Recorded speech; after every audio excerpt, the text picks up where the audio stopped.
Hello everyone, welcome to my channel in study for you. मैं miss S V आप सभी का वेलकम करती हूँ। आई होप आपने पिछला वीडियो देख लिया होगा जिसमें हमने कॉलोनियल रूल को डिस्कस करा था और साथ में एडम रिपोर्ट के स्टार्टिंग फेजेस के कुछ कंसेप्ट हमने पढ़े थे वहाँ पर। अगर आपने वो क्लियर कर लिया है तो बहुत अच्छी बात है, नहीं करा है तो आप उसको टॉपिक को देख सकते हैं, वो कि मोस्ट इंपॉर्टेंट टॉपिक है। तो चलिए स्टार्ट करते हैं एडम रिपोर्ट के बारे में। देखो, कॉलोनियल रूल जब आया था, कॉलोनियल रूल के अंदर मैकाले मिनट ने जो अपने पॉइंट ऑफ व्यू दिए थे उसमें उन्होंने मेनली इंग्लिश लैंग्वेज को प्रमोट करा था। वो चाहते थे सिर्फ और सिर्फ इंग्लिश लैंग्वेज ही प्रमोट हो, हिंदी लैंग्वेज नहीं, ठीक है। बट एडम जो थे उन्होंने हिंदी लैंग्वेज पे भी ध्यान दिया, उन्होंने संस्कृत, पार्शियन, अरेबिक इन सभी पे भी ध्यान दिया। वो जो है इंडियंस का सपोर्ट कर रहे थे, हिंदी जो है और इंडियंस जो है उनके बारे में भी वो सोच रहे थे।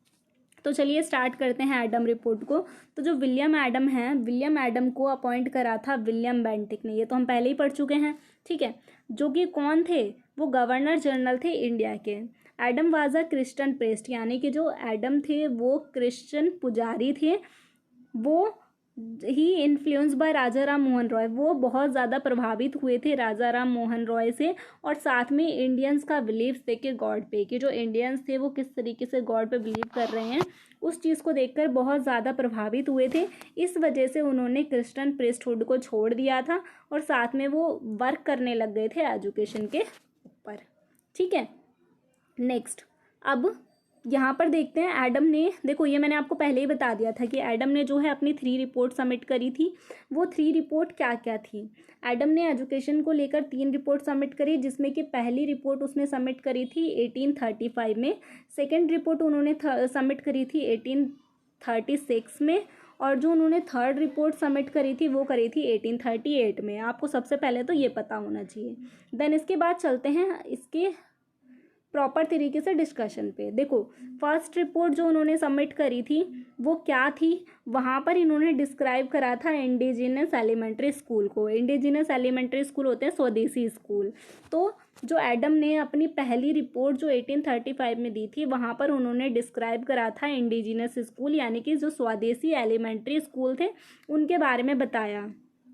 साथ में उन्होंने कुछ डाटा कलेक्ट करा था। वो स्टैटिक्स उन्होंने डाटा कहाँ से लिया? फैमिली के द्वारा दिया गया था।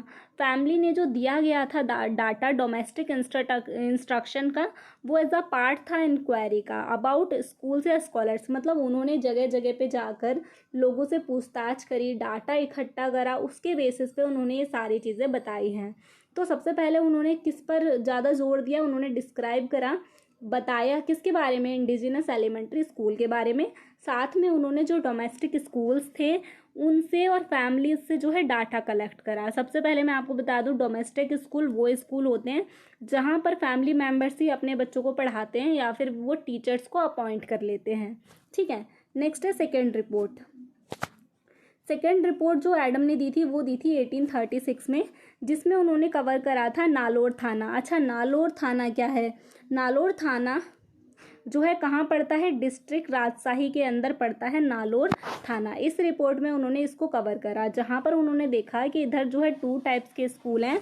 वो 2 टाइप के कौन कौन से हैं? एक तो था रेगुलर स्कूल, एक था डोमेस्टिक स्कूल। तो regular school as a modern school के तरीके से थे, बट डोमेस्टिक स्कूल वो स्कूल थे जहाँ पर फैमिली मेम्बर्स अपने बच्चों को पढ़ाते थे या फिर वो टीचर्स को अपॉइंट कर लेते थे पढ़ाने के लिए, ठीक है। और साथ में उन्होंने कुछ मोस्ट इम्पॉर्टेंट इन्फॉर्मेशन भी देखी यहाँ पर। वो क्या थी? देखो, उन्होंने देखा कि जो एज ऑफ एडमिशन लिविंग, यानी कि बच्चे जो पढ़ रहे हैं उन्होंने एडमिशन किस टाइम पे ले रहे हैं वो, और वो स्कूल को छोड़ किस टाइम पे रहे हैं। तो जो स्कूल में एडमिशन लेने की जो एज थी वो थी अप्रॉक्स 8 ईयर, और जो छोड़ने की एज थी वो क्या थी? Approx 14 year. तो हम ये कह सकते हैं कि 8 to 14 ईयर थी जो कि एडमिशन और लिविंग एज थी 8 to 14। यहाँ पर फीमेल्स के लिए कोई एजुकेशन नहीं थी।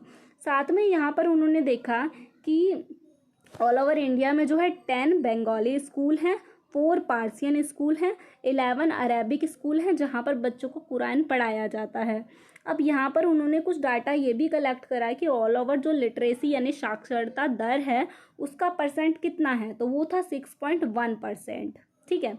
और उन्होंने ये चीज़ भी देखी कि जो food, lodging and education was free in college, यानी कि खाना, रहना और पढ़ने का जो था कॉलेज के अंदर वो सभी क्या था, बिल्कुल फ्री ऑफ कॉस्ट था। साथ में थर्ड रिपोर्ट उन्होंने सबमिट करी थी 1838 में, जिन्होंने इस रिपोर्ट को 2 पार्ट में डिवाइड कर दिया, जिसमें कि पहली रिपोर्ट जो थी उसमें उन्होंने बोला कि education data collect by him 5 district, यानी कि जितने भी उन्होंने डाटा कलेक्ट करा था वो 5 डिस्ट्रिक्ट से लिया गया था, जिसमें कि 5 डिस्ट्रिक्ट कौन कौन से थे। पहला था मुर्शिदाबाद, सेकंड था बीरभूम, थर्ड था साउथ बिहार, फोर्थ था तिरहुत और फिफ्थ है वर्धमान। ये 5 जगह थी जहाँ से उन्होंने डाटा कलेक्ट करा था एजुकेशन के लिए। सेकंड क्या था, सेकंड रिपोर्ट के अंदर देखो इन्होंने इसको 2 पार्ट में रिपोर्ट को तोड़ दिया था। पहला क्या था, एजुकेशन डाटा जो उन्होंने कलेक्ट करा था 5 डिस्ट्रिक्ट से वो, और सेकंड क्या था, proposal put forward bye Adam, यानी कि जो उन्होंने प्रपोजल दिया था एडम ने फॉरवर्ड करा था, किस लिए, स्पेशली रिफॉर्म करने के लिए एजुकेशन को दोबारा से बनाने के लिए, एज फॉर किसके लिए, इंडिजिनस एजुकेशन के लिए।